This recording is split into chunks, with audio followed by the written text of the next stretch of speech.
노년기에는 새로운 사람을 만날 기회가 줄어들고 인간관계의 폭이 좁아지는 만큼 한 사람 한 사람과 맺는 관계의 질이 훨씬 더 중요해진다. 이 시기에 인간을 제대로 파악하고 불필요한 상처를 줄이기 위해 꼭 기억해야 할 기준이 있다면 바로 그 사람과 한 끼 식사를 함께 해보는 것이다. 밥상 앞에서는 말보다 행동이, 외모보다 태도가, 겉모습보다 진심이 선명하게 드러난다. 장사를 오래 했던 어느 은퇴한 노인의 말처럼 말은 번듯하게 할 수 있어도 밥을 먹는 모습은 속일 수 없기 때문이다. 실제로 그는 밥 한번 먹어보자는 말을 사람을 파악하는 첫 기준으로 삼았고 그 밥상에서의 태도가 결국 그 사람의 인성을 결정짓는다고 믿었다.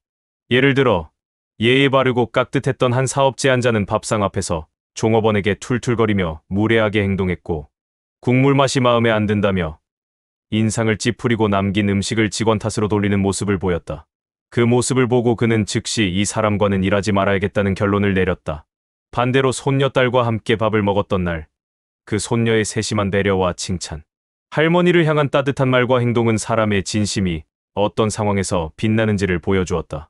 밥을 먹는다는 건 단순히 배를 채우는 일이 아니라 한 사람의 생활 습관, 인격, 감정 조절 능력, 타인을 대하는 태도까지를 자연스럽게 보여주는 장면이다.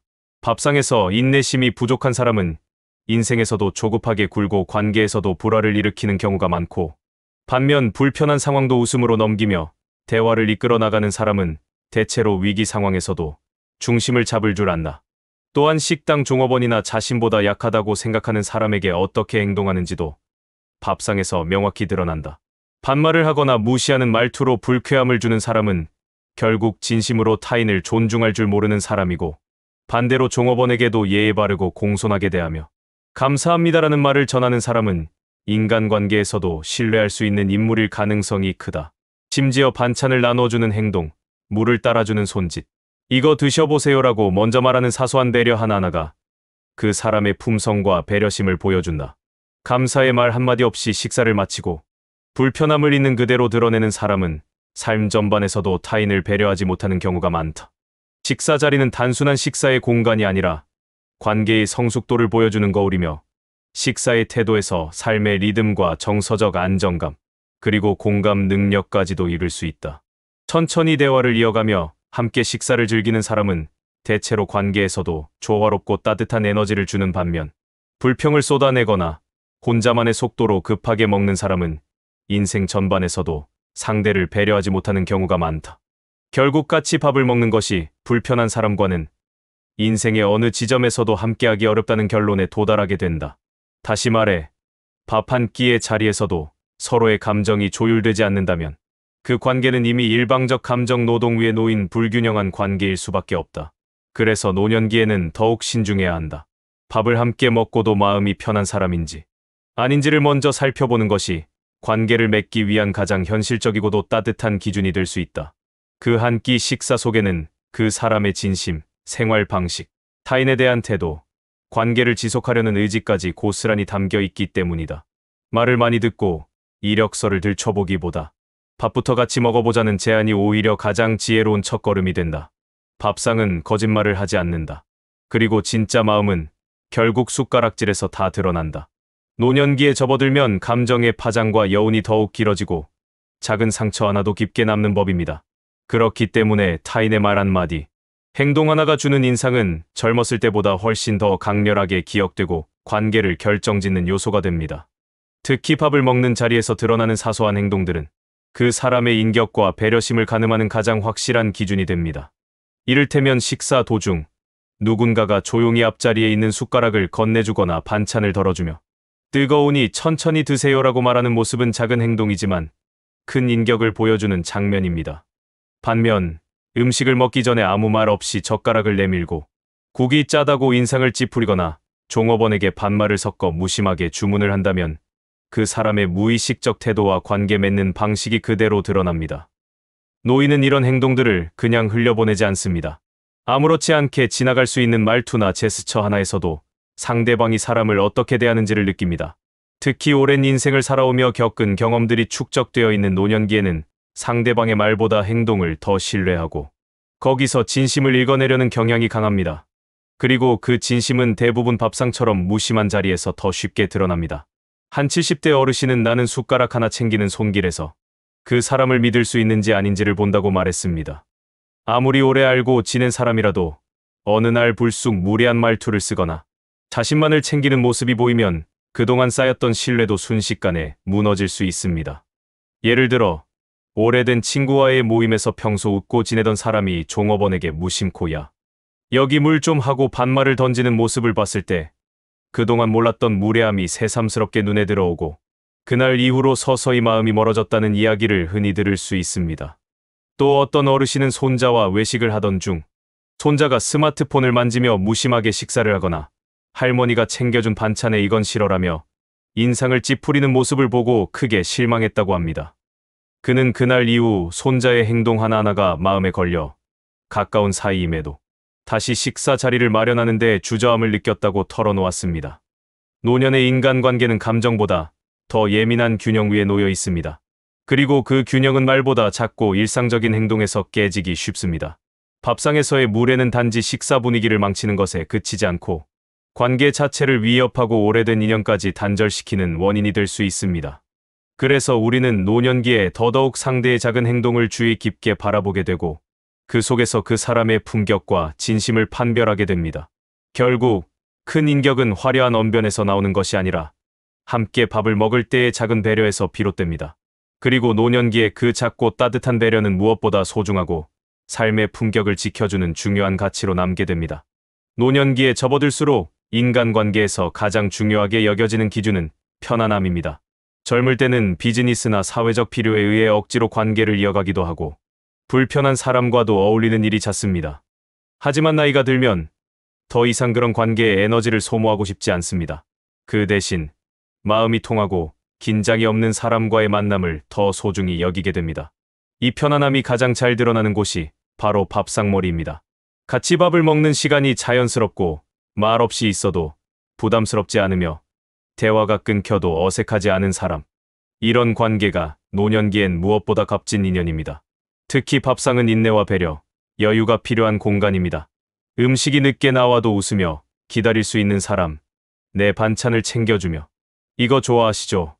라고 말할 수 있는 사람, 먼저 물을 따라주고 뜨거우니 천천히 드세요라고 배려하는 사람은 일상 속에서 깊이 있는 관계를 맺을 수 있는 준비가 된 사람입니다.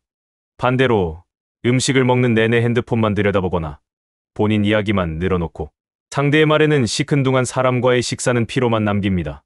그런 관계는 감정 노동이 필요한 관계이고 결국 삶의 질을 떨어뜨리는 원인이 됩니다. 한 노부부는 이런 말을 했습니다. 이제는 만나고 싶은 사람보다 같이 밥 먹고 싶은 사람이 더 중요해요. 그만큼 식사 자리는 단순한 먹는 시간을 넘어 서로의 존재를 확인하고 삶의 리듬을 나누며 소소한 감정을 교류하는 중요한 순간이 됩니다. 아침에 눈을 뜨고 오늘 누구랑 점심을 먹지를 생각하는 일이 하루의 활력을 줄 수 있고 오늘 저녁은 혼자 먹지 않아도 되겠구나라는 마음이 외로움을 막아주는 방패가 될 수 있습니다.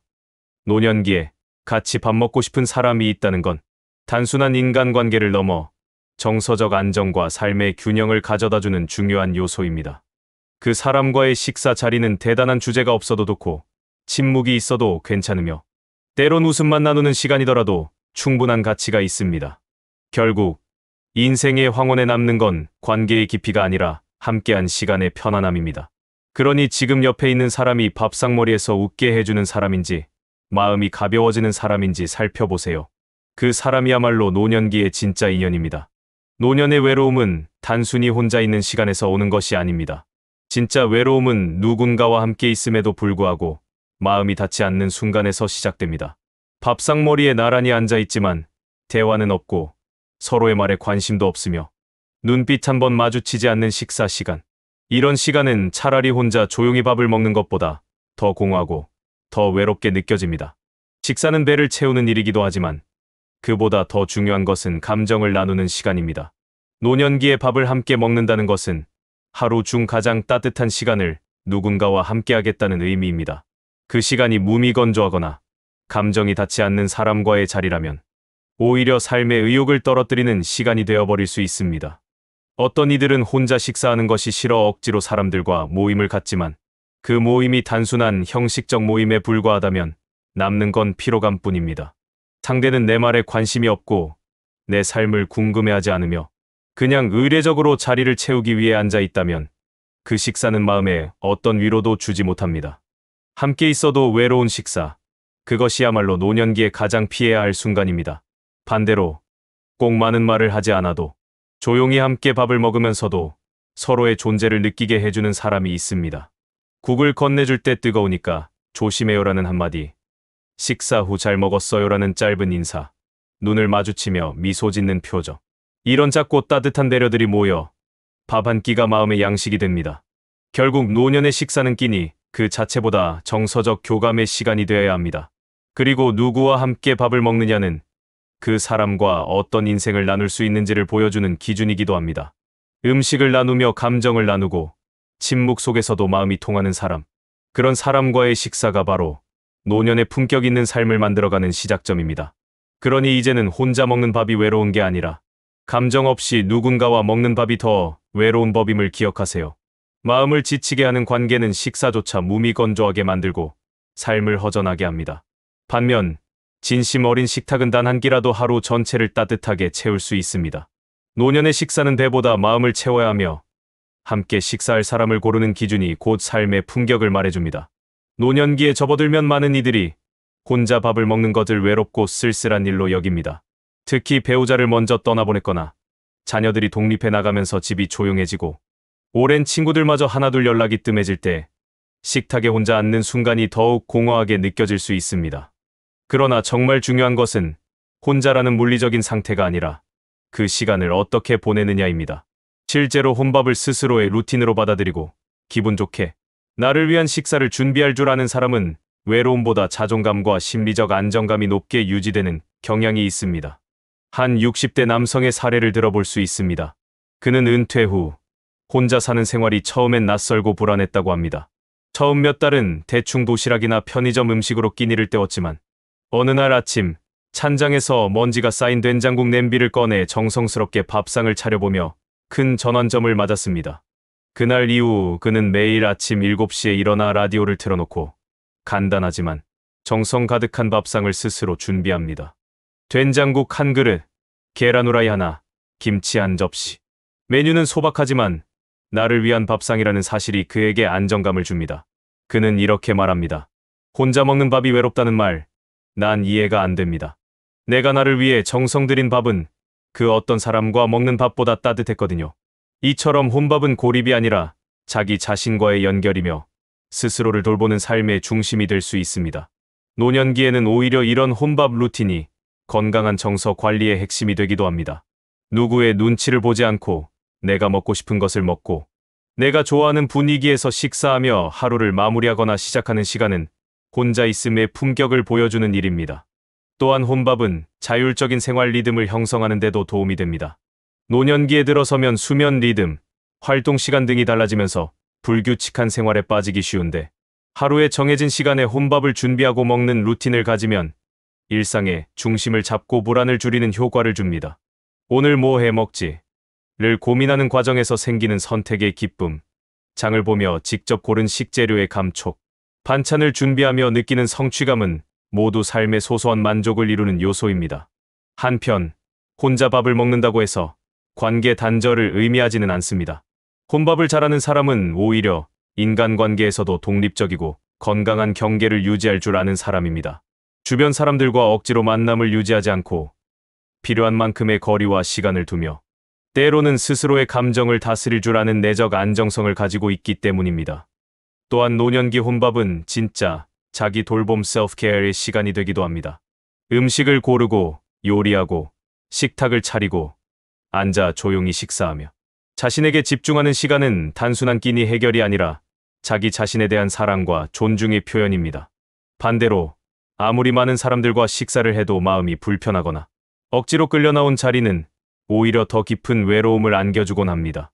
일본의 노인 생활 전문가들은 노년기의 외로움은 혼자 먹는 식사보다 마음이 통하지 않는 사람과 억지로 함께하는 식사에서 비롯된다고 강조합니다. 이 말은 혼밥이 곧 외로움이라는 고정관념을 뒤집는 통찰입니다. 진짜 외로움은 함께 있어도 대화가 통하지 않을 때, 억지로 웃으며 식사 자리를 버틸 때 생기며 혼자 밥을 먹는 시간은 오히려 마음을 편하게 하는 위로의 시간이 될 수 있습니다. 나이가 들어 혼자 밥을 먹게 되었을 때 그것을 비극으로 받아들이기보다 새로운 자유와 여유의 시작으로 여기는 자세가 필요합니다. 처음에는 어색할 수 있습니다. TV나 라디오, 음악의 힘을 빌려 식사의 분위기를 만들어보고 때로는 꽃 한 송이, 좋은 그릇, 밝은 식탁보 하나가 그 시간을 더 풍요롭게 만들어줄 수 있습니다. 그리고 그렇게 만들어진 혼밥의 시간은 외로움을 이기는 힘, 나와 친해지는 시간, 삶을 다시 꾸리는 연습이 됩니다. 결국 노년기의 식사는 누구와 먹느냐 못지않게 어떻게 나를 대접하느냐가 중요합니다. 다른 사람과의 식사만이 즐거운 게 아니라 내가 나에게 주는 한 끼 식사도 충분히 따뜻하고 소중합니다. 그러니 혼자 먹는 식사가 쓸쓸하다 느껴질 땐 이렇게 스스로에게 말해보세요. 오늘도 나와 잘 먹었어. 고맙다. 이것이 바로 진짜 성숙한 혼밥입니다. 노년기에 접어들면서 자녀나 손주들과의 관계에서 가장 많이 겪는 어려움 중 하나는 바로 소통의 단절입니다. 시대가 다르고 가치관이 다르다 보니 말이 잘 통하지 않는다고 느끼고 자녀나 손주 역시 할아버지, 할머니는 옛날 얘기만 해라며 거리감을 두기 일쑤입니다.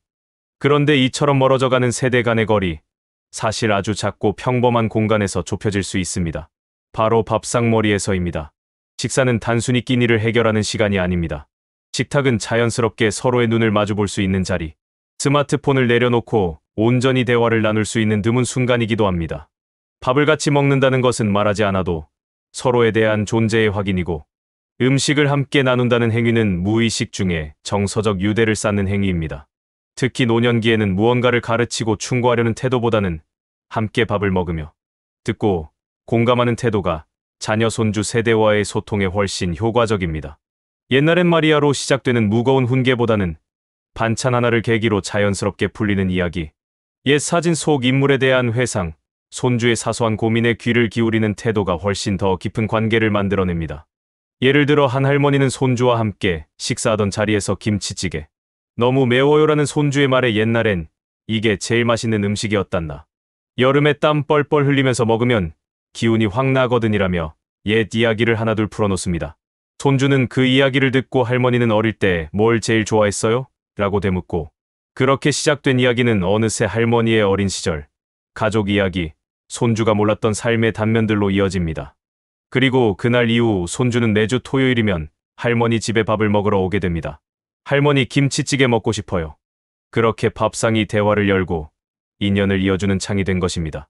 이처럼 밥상머리는 잔소리를 쏟아내는 곳이 아니라 공감과 회상을 통해 서로를 이해하는 공간이 되어야 합니다. 특히 노년기에 접어든 이들에게는 식사 중 나누는 한마디 한마디가 단절된 시간을 회복하는 열쇠가 되며 손주나 자녀에겐 인생에 살아있는 교과서가 됩니다.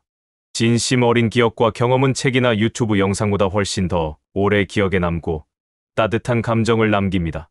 밥상머리에서의 대화는 형식적인 교육보다 훨씬 자연스럽습니다. 예를 들어 반찬을 집으며 이건 내 할아버지가 제일 좋아하던 거야. 늘 저녁엔 이걸 찾았지라며 말을 건네면 손주는 가족 이야기에 귀를 기울이게 됩니다. 때로는 그 한마디가 세대 간의 정서를 연결하고 사라져가던 가족의 전통과 기억을 되살리는 계기가 되기도 합니다. 중요한 것은 가르치려는 말투 대신 나누려는 태도, 혼내는 눈빛 대신 웃으며 함께하는 시선, 스마트폰 대신 국자를 드는 손길입니다. 그러면 자녀와 손주는 같이 밥 먹는 게 편하다는 감정을 갖게 되고 그 감정이 쌓이면 다시 밥상을 찾게 되고 그 밥상은 결국 관계의 중심으로 자리 잡게 됩니다. 노년기의 밥상머리는 단순한 식사의 공간이 아닙니다. 가족을 다시 엮어주는 장소, 세대 간의 정서가 오가는 장, 마음과 마음이 이어지는 따뜻한 채널입니다. 그래서 어쩌면 우리는 늙어갈수록 더 자주 함께 밥을 먹어야 하고 더 많이 물어봐야 하고 더 진심으로 들어야 할 필요가 있습니다. 그렇게 쌓인 밥상의 추억은 가족에게도 오랫동안 기억될 정서적 유산으로 남습니다. 노년기, 세대를 잇는 가장 따뜻한 방법은 거창한 선물이 아니라 따뜻한 밥 한 끼입니다. 그리고 그 한 끼 안에는 세월과 사랑, 기억과 관계, 인생의 깊이가 고스란히 담겨 있습니다. 노년기에 접어들면 인간관계에서 가장 중요해지는 것은 양보다 질, 형식보다 마음입니다. 수십 년을 알고 지낸 사람이라도 어느 순간부터는 연락이 뜸해지고 아무리 언제 밥 한 번 하자고 말해도 실현되지 않는 관계가 생깁니다. 반대로 자주 보지는 못하더라도 정성스럽게 식사 자리에 초대하고 거절하지 않고 기꺼이 찾아와주는 사람이 있다면 그 사람은 여전히 내 곁에 남아있는 인연이라 할 수 있습니다. 노년기의 식사 초대는 단순한 만남의 제안이 아니라 관계를 확인하고 유지하려는 마음의 표현입니다. 누군가를 집으로 초대한다는 것은 내 공간으로 그 사람을 들이는 일이고, 그건 곧 마음을 열고 정을 나누겠다는 의지이기도 합니다. 특히 나이가 들수록 모임보다는 집밥, 식당보다는 부엌, 형식보다는 따뜻한 말 한마디가 더 큰 감동으로 다가옵니다.